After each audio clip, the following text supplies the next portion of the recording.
कुरान की सबसे बड़ी प्रेडिक्शंस में से एक द ग्रेट रोमन एम्पायर के बारे में थी। जब सुपर पावर रोमन एम्पायर बिल्कुल खत्म होने वाली थी, उसी टाइम कुरान ने कहा कि नहीं, जंग रोमन एम्पायर ही जीतेगी। मक्का के एक गार में जिब्राइल अलैहिस्सलाम के मोहम्मद सल्लल्लाहु अलैहि वसल्लम को इकरा कहने के 8 साल पहले रोमन एम्पायर और पर्शियन एम्पायर, दो बड़ी सुपर पावर्स के दरमियान बहुत सख्त लड़ाई शुरू हो चुकी थी। ये ऐसे था कि आज अमेरिका और चाइना की फुल फ्लेज वॉर स्टार्ट हो जाए। इस जंग में पर्शियन एम्पायर ने रोमन एम्पायर को तबाह बर्बाद कर दिया था और पूरी दुनिया को ये लग रहा था कि रोमन एम्पायर, जो 1000 साल से दुनिया की सबसे बड़ी सुपर पावर थी, खत्म होने वाली है। और ये रोमन एम्पायर कोई छोटी चीज नहीं थी। आज तक पूरी दुनिया में उसी रोमन एम्पायर का बहुत बड़ा इन्फ्लुएंस है। ये वीडियो मैं बना रहा हूं जुलाई के महीने। पता है जुलाई को जुलाई क्यों कहते हैं? रोमन बादशाह जूलियस सीजर की वजह से, जो रोमन एम्पायर का पहला बड़ा बादशाह था। और जुलाई के बाद ऑफ कोर्स अगस्त आएगा, जो रोमन्स के दूसरे बड़े बादशाह ऑगस्टस के नाम पर रखा गया है।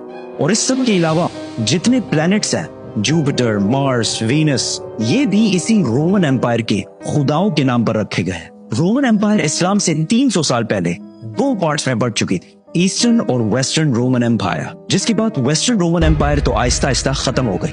लेकिन eastern Roman empire, Byzantine empire, फिर भी दुनिया की सुपर पावर रही। इस जंग में ऐसे लग रहा था कि पर्शियंस आखिरकार इस रोमन एम्पायर को खत्म कर देंगे। इतना बड़ा काम पर्शियंस कभी भी अकेले नहीं कर सकते थे अगर उनके पास रोमन एम्पायर के अवाम का सपोर्ट ना होता।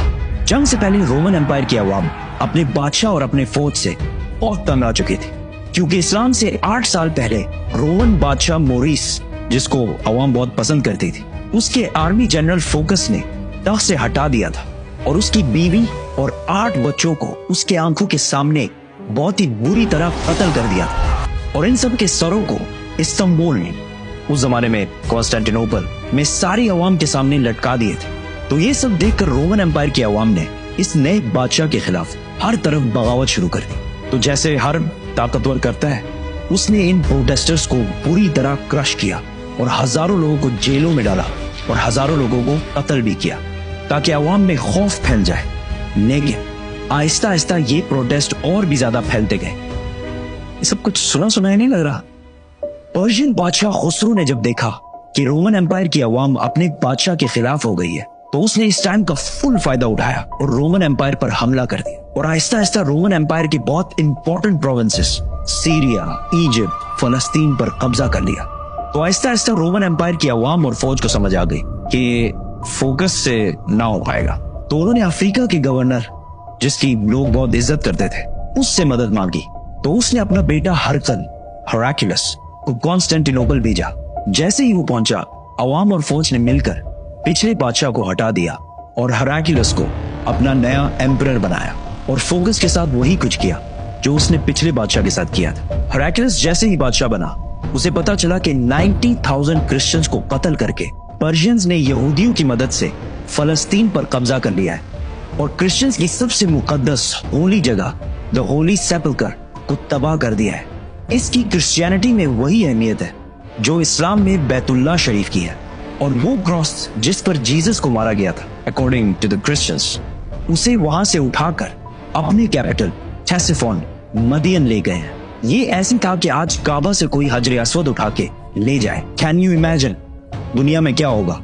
इस जंग में रोमन्स किस लेवल तक हार चुके थे, इसका अंदाजा इस लेटर से होगा जो पर्शिया के बादशाह खुसरो ने रोमन एम्परर हेराक्लियस को लिखा था, जो आज तक बिल्कुल ठीक ठाक मौजूद है। फ्रॉम खुसरो, सब खुदाओं से बड़ा खुदा, master of the whole world, to Heraclius, मेरा एक छोटा सा गुलाम। तुम कहते हो तुम्हारा खुदा सबसे बड़ा है, तो किधर है वो खुदा? और उसने जेरूसलम को मुझसे बचाया क्यों नहीं? ये सब दो सुपर पावर्स के दरमियान इधर हो रहा था। लेकिन इससे बहुत दूर मक्का के गार में खुदा ने एक आदमी की तरफ अपना एक फरिश्ता भेजा और कहा, Muhammad, read. इस्लाम ने आते ही यहूदी और क्रिश्चियंस के सारे पैगंबरों को सही कहा, जिसकी वजह से पहले लोगों को लग रहा था कि इस्लाम एक नया रिलीजन नहीं बल्कि क्रिश्चियनिटी की ही एक ब्रांच है। तो मक्का वाले मुसलमानों को ताने देने लगे कि जिस तरह आग की इबादत करने वाले पर्शियंस ने रोमन एम्पायर को तबाह कर दिया है, उसी तरह हम तुम मुसलमानों को भी तबाह करेंगे। उस टाइम क्रिश्चियंस और मुसलमानों का एक ही हाल था और दोनों का इन हालात से निकलना इम्पॉसिबल लग रहा था। इतने टेंस और सख्त टाइम में अल्लाह ने कुरान के सूरह रोम में रोमन्स और मुसलमानों दोनों की कामयाबी की प्रेडिक्शन की। बिस्मिल्लाहिर्रहमानिर्रहीम। पास वाले मुल्क में रोमन्स डिफीट हो चुके हैं, लेकिन इस हार के कुछ ही साल बाद ये दोबारा कामयाब होंगे और वो दिन वो होगा जब अल्लाह की दी हुई फतह पर मुसलमान खुशियां मना रहे होंगे। इन आयत में 2 प्रेडिक्शंस की गई है कि आज तो रोमन्स हार रहे हैं, लेकिन कुछ सालों बाद रोमन्स दोबारा कामयाब होंगे और उसी दिन मुसलमान भी अपनी कामयाबी का जश्न मना रहे होंगे। मक्का में सबने इन आयत का बहुत मजाक उड़ाया कि रोमन एम्पायर का बच जाना इम्पॉसिबल है, लेकिन हजरत अबू बकर रज़ियल्लाहु तआला अन्हु का इस्लाम के पहले दिनों में ही कुरान पर इतना यकीन था कि उन्होंने मक्का के एक काफिर से शर्त लगाई कि अगर रोमन्स 3 साल बाद कामयाब ना हुए तो मैं तुम्हें 10 ऊंट दूंगा, और अगर कामयाब हो गए तो उस टाइम तक इस्लाम में गैम्बलिंग और शर्त लगाना बैन नहीं हुआ था। जब रसूलुल्लाह सल्लल्लाहु अलैहि वसल्लम को इस शर्त का पता चला तो उन्होंने अबू बकर रज़ियल्लाहु तआला अन्हु से कहा कि इस शर्त में 3 साल का टाइम बढ़ाकर 10 साल कर दो और ऊंट 10 से बढ़ाकर 100 कर दो। उस काफिर ने ये टर्म्स आसानी से मान लिए क्योंकि रोमन्स का जीतना इम्पॉसिबल हो चुका था।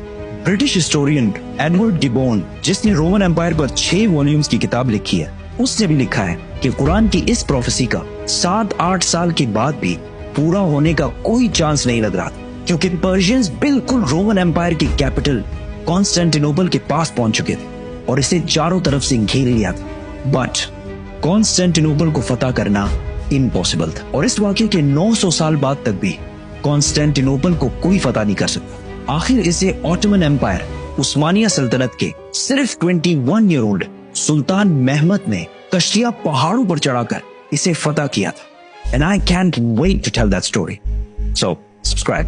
कॉन्स्टेंटिनोपल जब हर तरफ से घेर लिया गया था तो हेराक्लियस ने पर्शियन बादशाह खुसरो को खत लिखा और उससे भीख मांगी कि तुम जो कहोगे हम करेंगे, सिर्फ हमें जिंदा रहने दो। लेकिन खुसरो ने कहा एक शर्त है, तुम्हें क्रिश्चियनिटी छोड़कर हमारे रिलीजन मतलब आग की इबादत करनी पड़ेगी। तो रोमन एम्परर हेराक्लियस अपनी कैपिटल कॉन्स्टेंटिनोपल को छोड़कर ब्लैक सी की तरफ से पर्शियन एम्पायर की नॉर्दर्न साइड पे आ गया और उसी टाइम रसूलुल्लाह सल्लल्लाहु अलैहि वसल्लम भी मक्का को छोड़कर मदीना हिजरत कर गए। यहाँ पर हेराक्लियस ने पोप से मदद मांगी और उसे कहा कि पर्शियंस मेरे खिलाफ नहीं है, ये क्रिश्चियनिटी के खिलाफ है। तो पोप ने पूरे यूरोप से पैसे जमा किए और हेराक्लियस को भेजे, जिससे हेराक्लियस ने पर्शियन एम्पायर की नॉर्दर्न साइड से एक सरप्राइज अटैक की तैयारी की और पर्शियंस पर फुल फोर्स के साथ हमला कर दी। क्योंकि पर्शियंस सारे इस्तांबुल फतह करने में बिजी थे तो उनके अपने किंगडम का डिफेंस बहुत कमजोर हो गया था। हेराक्लियस बहुत तेजी से आगे बढ़ता गया और एक के बाद एक सिटी फतह करता गया और आखिरकार वो उस सिटी पहुंचा जो पर्शियंस के लिए सबसे होली सिटी थी, जो पर्शियंस का मक्का था, जिसमें उनका सबसे बड़ा आग का टेम्पल भी था, जिसमें आग बहुत सालों से जल रही थी। तो हेराक्लियस ने अपना पूरा बदला लिया और उस सिटी को उसी तरह तबाह किया जिस तरह उन्होंने जेरूसलम को तबाह किया था। इस वाकये के बाद गेम कंप्लीटली चेंज होने लगी और ये कई सालों में रोमन्स की पहली बड़ी जीत थी और वो इसके बाद अपनी खोई हुई सल्तनत दोबारा हासिल करने लगे। और इसी टाइम सिर्फ 313 मुसलमानों ने मक्का के काफिरों को जंगे बदर में हरा दिया और अपनी पहली जंग जीतने का जश्न मनाने लगे और कुरान की प्रोफेसी पूरी हो गई। अबू बकर रज़ियल्लाहु तआला अन्हु ने जो शर्त लगाई थी वो जीत गए और मक्का के उस बंदे ने उसे 100 ऊंट दिए, लेकिन उस टाइम इस्लाम में गैम्बलिंग और शर्त लगाना हराम हो चुका था। तो रसूलुल्लाह सल्लल्लाहु अलैहि वसल्लम ने कहा कि ये 100 के 100 ऊंट गरीबों में बांट दो। हेराक्लियस आगे बढ़ता गया और आखिर पर्शिया के कैपिटल टेसिफोन मदियन को चारों तरफ से घेर लिया। पर्शियंस को जब कोई और उम्मीद नजर नहीं आई तो खुसरो के बेटे ने अपने बाप और अपने 18 भाइयों के सर काट दिए और रोमन एम्पायर के सामने सरेंडर कर दिया। और इस जंग में रोमन एम्पायर का जितना नुकसान हुआ था वो सारे पैसे वापस करने का वादा किया और अपनी सारी फौज को रोमन एम्पायर से वापस बुला लिया। मतलब पर्शियन एम्पायर बहुत ही बुरी तरह हार गई। रोमन एम्पायर ने उस क्रॉस को जो पर्शियंस जेरूसलम से बहुत गुरूर में लेकर गए थे वापस लाया और उसे उसी जगह पर रखा जहां वो पहले था। और इसी साल मुसलमानों और मक्का वालों के दरमियान सुलह हुदैबिया की हिस्टोरिक एग्रीमेंट हुई जिससे मुसलमानों की तकदीर हमेशा के लिए बदल गई।